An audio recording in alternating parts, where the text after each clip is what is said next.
Fuga, reféns e mortos. Primeiro dia do ano é marcado pela rebelião mais violenta da história do Amazonas.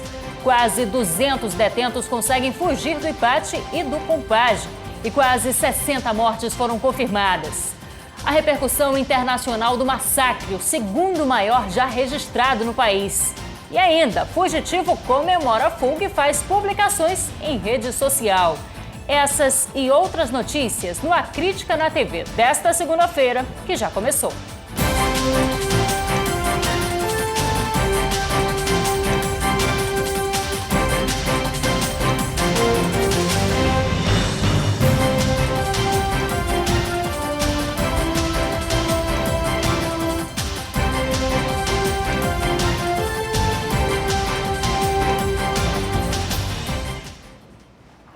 Fuga, rebelião, reféns e mortes.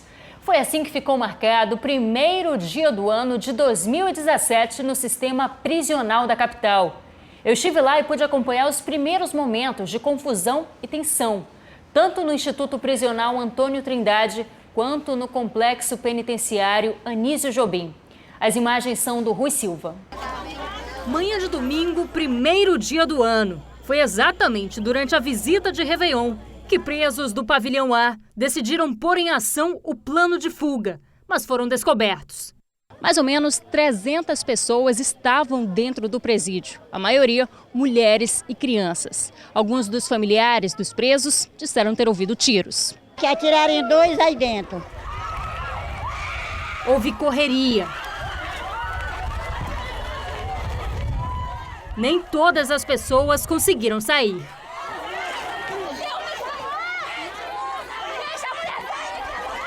Eles deviam ir atrás das pessoas que já fugiram, não que tá aí dentro, entendeu?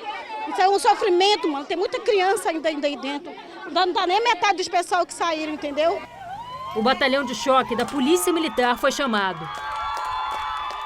Do lado de fora, aflição dos parentes. Este grupo de mulheres tentou derrubar o portão.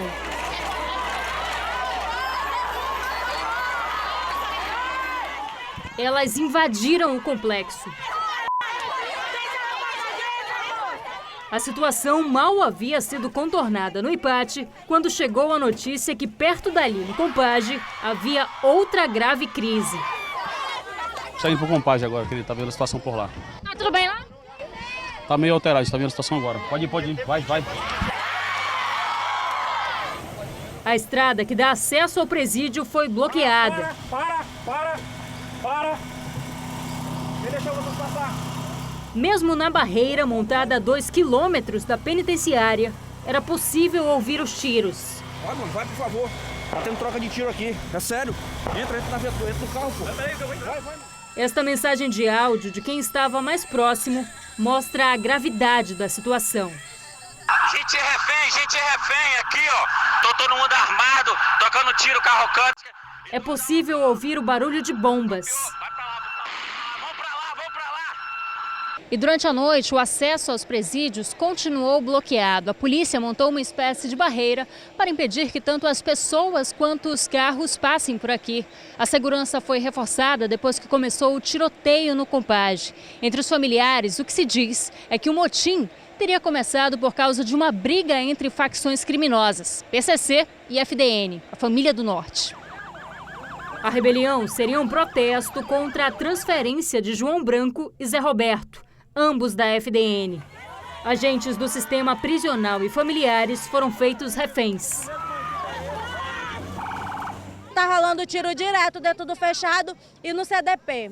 Parentes pediam informações. Meu filho tá preso lá, não é parente dele, não. Safado. Eu vou querer saber a notícia do meu filho tá lá. Olha a bala aqui, ó. Só aquela bala de borracha. Aqui é bala. E mesmo durante o dia, familiares dos presos continuavam tentando se aproximar das unidades prisionais.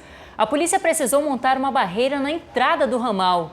Também foram feitas buscas na área de mata e casas próximas aos presídios. No início da manhã, policiais da Rocan entraram na mata e nas propriedades próximas ao Compage. A fiscalização na BR-174 contou também com o apoio de agentes da Polícia Rodoviária Federal. A entrada do ramal na BR-174, que dá acesso aos presídios, foi bloqueada pela polícia. Apenas os funcionários de outras unidades prisionais passavam. Todos foram revistados. Os presos do regime semiaberto, que precisavam se apresentar, foram dispensados. A imprensa e as famílias também não puderam entrar, para desespero de quem passou a noite esperando informações. Meu filho, eu não sei se ele está vivo, se ele está morto. E a gente está em desespero, meu Deus. O IML começou a remoção dos corpos antes das 6 da manhã e terminou depois das 9. Essa mulher passou mal depois que teve certeza de que o marido estava morto. Segundo a Polícia Militar, os funcionários que ainda eram reféns foram liberados por volta das 6 horas da manhã. O advogado Epitácio Almeida, representante da OAB que acompanhou as negociações, disse que os detentos entregaram as armas e se renderam por volta das 8h30, quando a rebelião acabou. Mas aqui do lado de fora, o clima só foi se acalmar por volta das 10h30 da manhã, quando o advogado veio conversar com os parentes dos presos. A revista também aconteceu dentro da normalidade, não houve ninguém ferido na revista, não houve bomba, não houve gás lacrimogêneo. O que houve lá, que vocês ouviram daqui, foi na hora que estava a rebelião em curso. Aí sim, houve bomba, houve troca de tiro. A sala que nós estávamos mesmo lá na frente, na sala de diretoria, bala passou, chegou, pegou na parede, passou pela vidraça. Então houve troca de tiro sim. Então isso aconteceu. Mas quando foi depois, os presos pararam lá, negociaram conosco e se renderam. A rebelião do Compage já é considerada a mais violenta do sistema prisional do Amazonas. 56 detentos foram assassinados, mais de 80 pessoas feitas reféns. 12 delas eram funcionários que estavam de plantão. Todas as vítimas são presidiários e teriam sido assassinados por outros presos. Ainda assim, o inquérito policial foi instaurado para investigar as responsabilidades.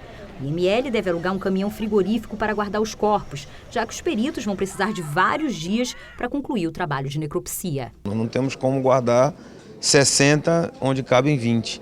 Então, para dar o mínimo de dignidade para esses corpos, nós vamos sim contratar um caminhão frigorífico e periciá-los o mais rápido possível e devolver à família. Os detalhes da rebelião foram apresentados pelo secretário de Administração Penitenciária. Segundo Pedro Florencio, homens do regime fechado fizeram um buraco no muro que dá acesso ao pavilhão do semiaberto e receberam armas de detentos que cumprem pena fora da unidade durante o dia.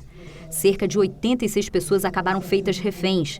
12 delas, funcionários que estavam de plantão no Compage. Eles foram liberados sem ferimentos graves depois de negociações. 5 armas de fogo foram entregues pelos rendidos. Os reféns funcionários foram levados para o hospital para ter atendimento médico e social e psicológico. E outros internos que foram tomados como reféns estão machucados, foram levados para o hospital e outros estão lá na unidade em uma área separada e devem ser transferidos de lá, mas a gente precisa, para transferir, da autorização do juiz da VEP, porque lá são presos condenados. Apesar da superlotação nas unidades prisionais, para o governo do estado, o que aconteceu neste domingo no complexo penitenciário Anísio Jobim é reflexo da disputa pelo tráfico de drogas, que se intensifica em todo o país. O secretário de Segurança lembrou as últimas rebeliões aqui na região norte e disse que o governador José Mello pediu ajuda do ministro da Justiça para combater o problema de forma conjunta. O governador fez contato com o ministro da Justiça hoje de manhã, mas antes ele já tinha feito contato com o presidente Temer, no sentido de apresentar um plano para a região norte.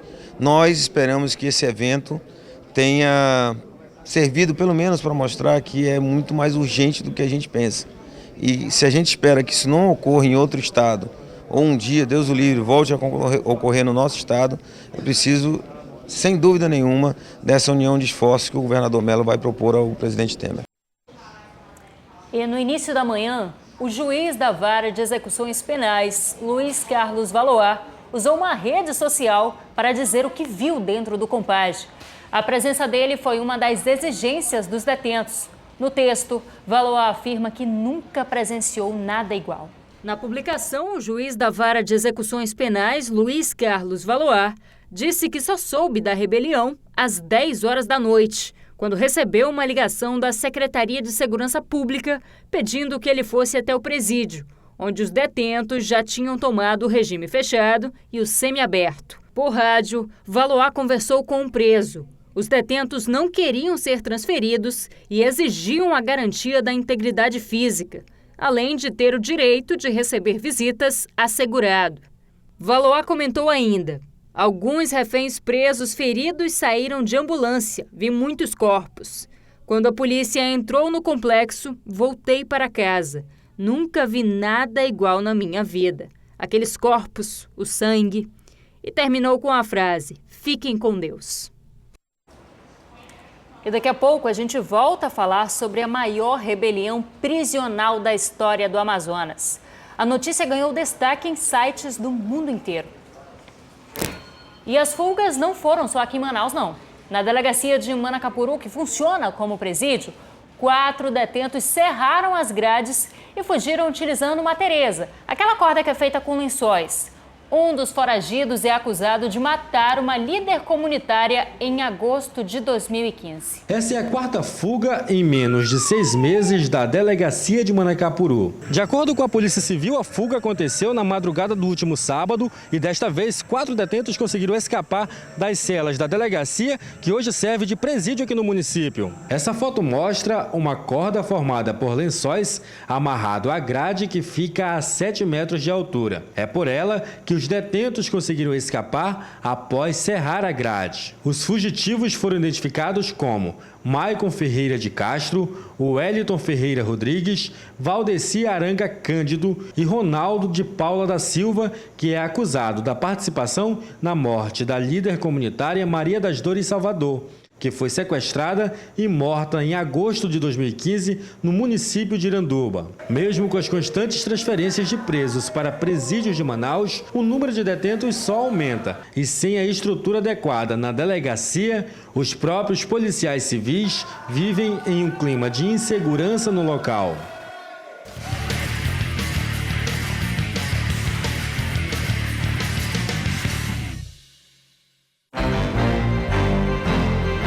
Dois homens foram mortos e outros 2 ficaram feridos por um policial durante uma suposta troca de tiros no bairro Nova Floresta, na Zona Leste.